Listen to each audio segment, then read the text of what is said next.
Bon nombre d'enfants de Dieu sont là à attendre à compter les jours. Ils s'imaginent être dans une sorte de hiatus, dans un lieu où la véritable œuvre de Dieu n'a pas d'impact sur leur vie. C'est faux. Tournons le dos à de telles pensées. Cette mentalité est traîtresse. Il est possible que nous ne soyons pas encore entrés dans notre ultime vocation, mais nous y sommes de façon relative, dès à présent.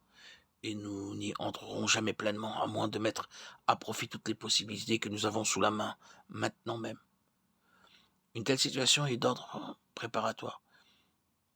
Si le Seigneur venait à nous disant, vois-tu, le temps actuel apparemment sans relief dans le caractère de l'œuvre est néanmoins prévu par moi pour te qualifier en vue d'une grande œuvre que j'en réserve, qui se déploiera au cours d'une année fixée d'avance, et au premier jour de cette année précise, tu t'engageras dans un vaste champ d'action.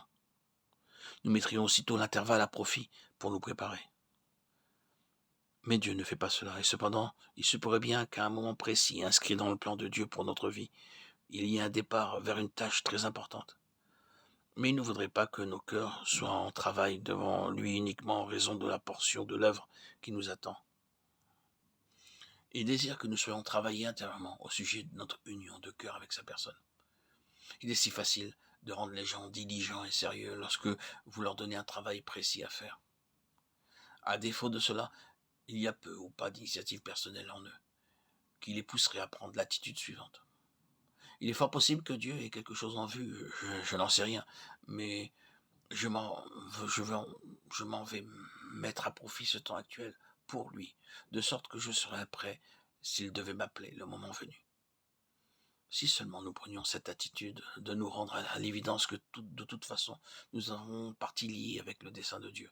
Et si nous nous y appliquions de tout notre cœur, nous découvririons que nous étions déjà en plein dedans. Notre présente situation est rattachée au dessein de Dieu par un lien très fort. Et si nous suivions cette ligne, si nous prenions cette attitude, nous verrions affluer en nous des énergies par notre détermination à poursuivre cet objectif. Par manque de vision, le peuple s'en va en morceaux. Ce n'est qu'une autre expression pour dire que la perte ou l'absence de la conscience d'un dessein signifie une perte de puissance. Rien n'est plus destructeur d'énergie que la perte du sentiment d'être gouverné par un dessein.